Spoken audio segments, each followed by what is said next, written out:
औरत कितनी बेवकूफ़ होती। वह सुबह उठी और प्रार्थना करके रसोई में आ गई। चाय के लिए चूल्हे पर पानी रखा, फिर बच्चों को जगाया ताकि वो स्कूल के लिए तैयार हो सके। रसोई में जाकर चाय बनाई और अपने सास ससुर को दे दी। फिर उसने अपने बच्चे के लिए नाश्ता बनाना शुरू किया। बच्चे जब तैयार हुए तो उन्होंने नाश्ता किया और उसने बच्चे का लंच बनाया। उसी बीच बच्चों की वैन आ गई। बच्चों को स्कूल भेजकर टेबल से बर्तन समेटे। उसी बीच पति ऑफिस के लिए तैयार होने गए तो उनकी ज़रूरी चीज़ें निकाल कर दे दी। जल्दी से किचन में आई और पति के लिए नाश्ता बनाने लगी। एक पराठा और अंडा अभी बना ही था कि छोटी ननंद रसोई में आई। यह कहकर नाश्ता ले गई कि मुझे कॉलेज जाने में देर हो रही है। उसी समय देवर भी यूनिवर्सिटी जाने को तैयार हो गया। जल्दी से पति और देवर के लिए नाश्ता बनाया और मेज़ पर रख दिया। 9 बजे पति ऑफिस गया तो उसने आकर टेबल से बर्तन उठाकर सास और ससुर के लिए नाश्ता बनाया।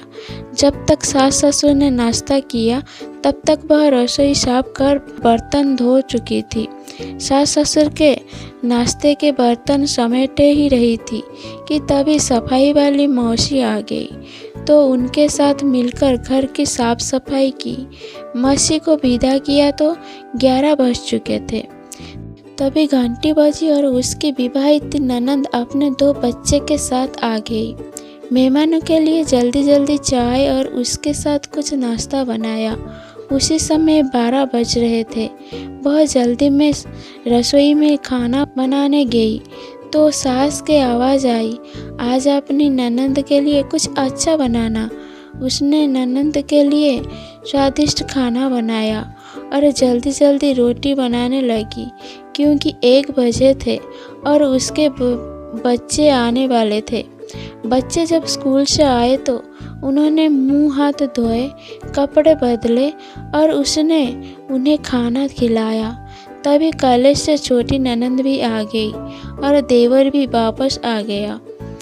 उसने सबके लिए जल्दी जल्दी रोटी बनाई और सबको परोसकर खिलाया।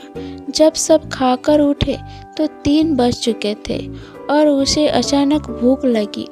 उसने मेज़ पर हॉटपॉट में देखा और एक भी रोटी नहीं बची थी। वह सब बर्तन समेटकर रसोई में जा रही थी कि उतने के उसका पति घर में दाखिल हुआ। उसे देखकर पति ने कहा, मुझे बहुत भूख लगी है, जल्दी से खाना निकालो। वह झट से रसोई में गई और अपने पति के लिए रोटियां और कुछ सब्जी बनाने लगी। जब उसने अपने पति के लिए खाना बनाया तब 4 बज चुके थे। उसके पति ने उससे कहा, आओ तुम भी खाना खा लो। उसने आश्चर्य से पति की ओर देखा क्योंकि उसने सुबह से कुछ नहीं खाया था। वह पति के साथ खाना खाने बैठ गई।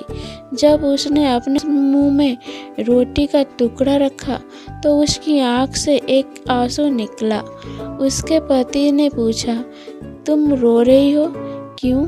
उसने सोचा, मैं इनसे क्या कहूँ? ये क्या जानते हैं कि ससुराल में इतनी मेहनत के बाद मुझे यहाँ रोटी मिलती है जिसे लोग मुफ्त की रोटी कहते हैं। उसने अपने पति को उत्तर दिया, कुछ नहीं।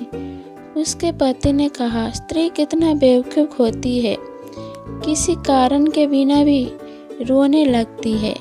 मेरे प्यारे दोस्तों, अगर यह गल्प आप लोगों को पसंद आए तो लाइक, शेयर एंड सब्सक्राइब जरूर कीजिए। धन्यवाद।